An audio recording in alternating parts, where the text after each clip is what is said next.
how dangerous is the Chinese influence in Nepal for India? Look, we have to be mindful. There should be absolutely no doubt about that. The fact that they are today all over the country because they have greater abilities, financial abilities to be able to do things, etc. But we need to be mindful of that.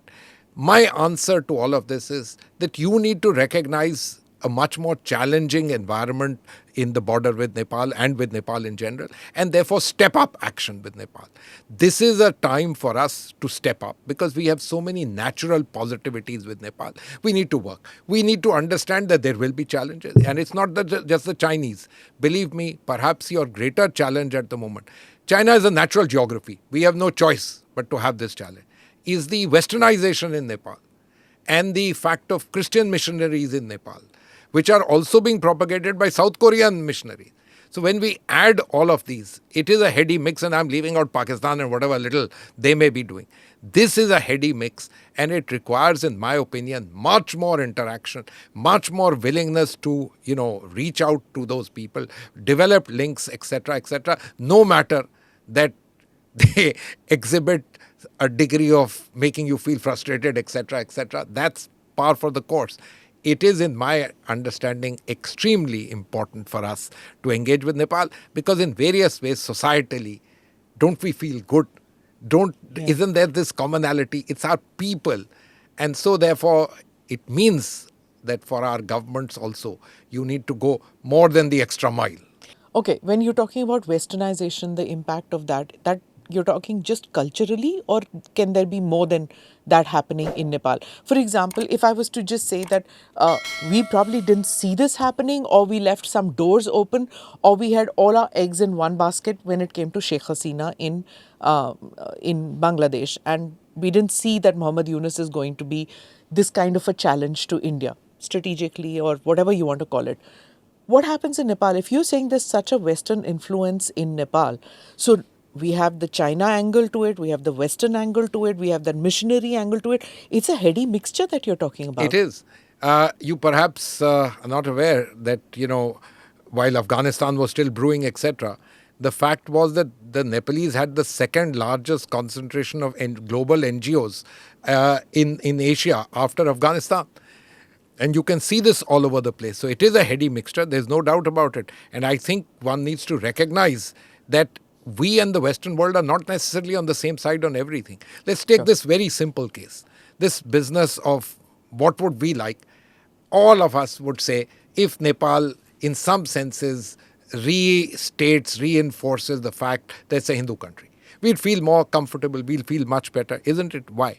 Although we are a secular state, we are a country with the largest Hindu population. We would feel a little better. There are questions of perceptions in all this. Who are the people? I don't think the Chinese, the Western world will be completely.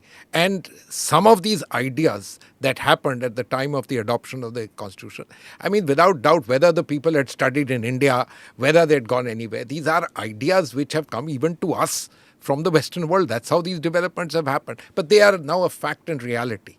And so, therefore, you need to understand. And it's not necessarily that everything is on the same page. I am a very old-fashioned believer. I say it, many people sort of don't agree with me, that for Nepal and India, for us, it's Gurudev Rabindranath Tagore's words, Ekla Chalo Re. Oh, okay. So now if the great game was played in Afghanistan, historically also, do you see that in the coming decades, a similar kind of, or somewhat a similar kind of a great game could be played with China and the Western powers in Nepal too? I think that time is a little over. Think about what happened. The first sets of interactions with the Nepalese after the Second World War, in Nepal, there was only this British representation. The Americans and the French extended recognition to the Nepalese government literally months before we opened our embassy and the ambassador finally went there in December 1947. We were able to stave them off from bringing resident missions there. But the fact of the matter is, those were the heady days of the Tibet annexation, etc. And much cooperation happened. But after that, with the US-China situation post-1971, where was their interest in the matter? Things are looking interesting for them. They are worried. But on the other hand, let's also remember where the Chinese have reached today. Where are they? They are no longer a country that you can relatively easily play. Their economic might is tremendous. Their physical infrastructure abilities are tremendous. So many things have happened. And the reality also needs to be recognized. For me, this is a challenge, but certainly not an unsurmountable. There's no question of unsurmountable. It is a challenge where we still are the big players. We just need to ensure that don't get in any way, don't get overawed by any kind of challenge. This country is too important as a society. We remain engaged. After all, we are now the largest society, the fifth largest economy on our way to the third. Our abilities are going to change. Our abilities to meet aspirations of those people will change. Smita, I'll tell you something very interesting. When I was ambassador, obviously I had the opportunity to meet chief ministers in states around. And many would ask me, what should we do? My simple answer was open malls on the border. Go to Siliguri, see the malls. They're full of Nepalese. Now I am very happy to see in Gorakhpur there are malls. People come.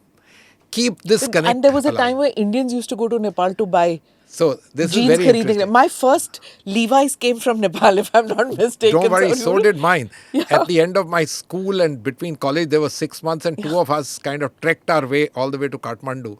And the basic idea was to buy one pair of Wranglers.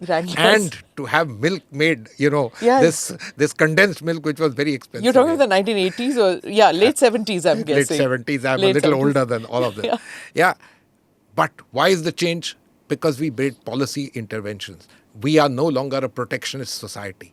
Nepal continues to levy 300% duties on cars, etc. There was a time we used to worry that cars get imported from Nepal. Today, they are worried that cars get imported from India. Wait, what about the petrol crisis? Is that over? No, so we are all Nepalese petrol is imported From to here. India. Now we have a pipeline. Okay. So in that sense, this whole idea of that has become passé, isn't it? Okay. And I'll tell you something very interesting. Sure. This pipeline was done in kind of record time, very neatly done from Barauni in Nepal to the Nepal. Barauni in Bihar. Bihar to the Nepal border, where Indian Oil has a big station. I want to tell you, when the two prime ministers jointly inaugurated the pipeline, and it was done virtually, Prime Minister Oli said, "Thank you very much. The price of petrol in Nepal is reduced by so many rupees per litre." Look at the difference that it made. And this is what the connectivity with India does. It affects directly. The politicians may continue to play their games. However, the people notice. And see, when China, the whole Belt Road initiative, that has entered roadblocks in Pakistan because of the Baloch problem. What about what they're doing in Nepal? Is there a sense of insecurity among the Nepalis that China is, they have aspirations of not just having political power or strategic power in the area, they are expansionist. Do they fear that from their neighbors? They know that. Fear among the population is a difficult word to talk about. They certainly know it. And what do they do about it? They know that they need to keep them also a little happy. We need to understand, if we have a 1,500 kilometers border with Nepal, they have 1,400 kilometers on the other side. And the Nepalese always tell us, you don't realize that it's important for us to keep a relationship with them which is on an even keel, because we don't have the abilities in case they decide to do anything which is truly untoward. And let's leave out the question of anybody else coming to anyone's aid. That's not what happens in the real world. In any case, you suffer the consequences of that. Yeah. So this has been an old theory, not from today. Now, they know the BRI. Up till now, if you notice, the Nepalese haven't taken any loans. They were very careful. This time when Mr. Oli went, they signed an agreement which is a little fudgy on the question of whether it's loan or grant, etc. They tend to say, we will be very careful on loans. The Nepalese have been careful on loans and have now recently even said that we won't take any loans from anywhere because our abilities to repay have become very cringed and they are very difficult for us to do, etc. So they are careful, they know. But they slip up also. And they slip up also because they see immediate advantage of some kind or the other. This has happened in the past. I can tell you, in one of the previous visits about a decade back, Mr. Prachand and as well as Mr. Oli went to China. They bought several aircraft which do jet aircraft which do short route flying from China. Those aircraft become white elephants because there are no parts available, there are no cockpit crew, there's no people who can fly them. So they know all of this, but they also are very conscious of this kind of balancing act. And How they difficult want, is it for them to keep this neutrality element going? So, this thing about neutrality, if you recall a long time back, there was all this business about Nepal as a zone of peace, this, that, and the other. Look, these are issues which have a lot of legalistic angle. Nepal would love to look at this, but they also recognize that they are, in their opinion, maintaining a kind of neutrality, that we are. We have a civilizational lean towards India, but we also good relations with the Chinese. We have good relations with the Western world. They think that they're playing a very good game. But as I said, this is a very tough call. It requires a great deal of matured political handling. And when you say that game I'm doing well, but internally I'm losing out, then it becomes a case where opportunities arise, but more than anything else, degrees of instability, etc. in your country, which you need to handle more carefully and with a much more matured manner. Do subscribe to the ANI Clips channel to get shorter versions of this podcast. Click here to watch the full episode.